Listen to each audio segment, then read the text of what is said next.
Walidzi jaini Pamunyati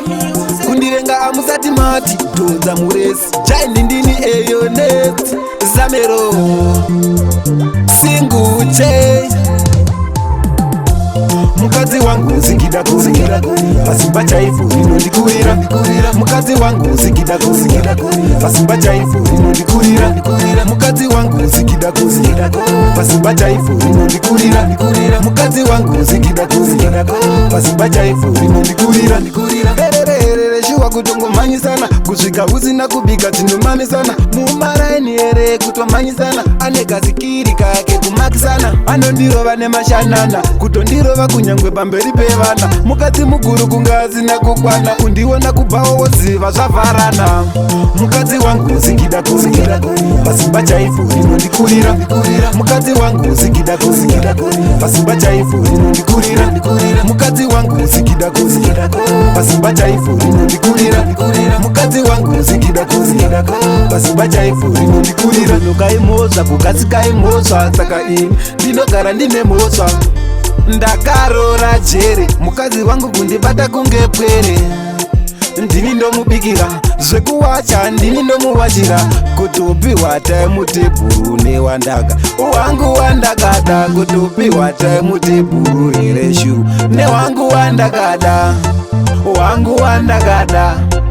wangu wandakada mukadzi wangu zingida kuzingira pasimba chaifu inondikurira mukadzi wangu zingida kuzingira pasimba chaifu inondikurira mukadzi wangu zingida kuzingira pasimba chaifu inondikurira mukadzi wangu zingida kuzingira pasimba chaifu inondikurira pererere shuwa kutongomanyisana kusvika usina kubika tinomamisana mumaraini here kutomanyisana ane kazikiri kake kumakisana anondirova nemashanana kutondirova kunyangwe pamberi pevana mukadzi muguru kunga asina kukwana kundiona kubvawo woziva zvavharana mukadzi wangu zingida kuzingira pasimba chaifu inondikurira mukadzi wangu zingida kuzingira pasimba chaifu inondikurira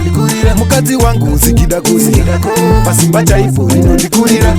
mukadzi wangu zingida kuzingira pasimba chaifu inondikurira nokaimhosva kukasikaimhosva saka ini ndinogara ndine mhosva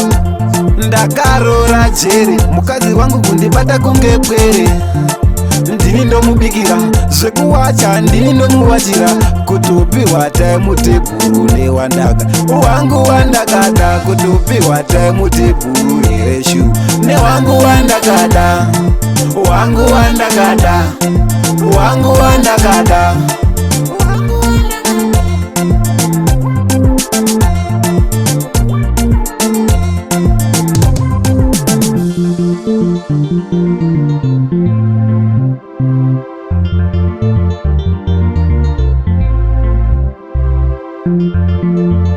Thank you.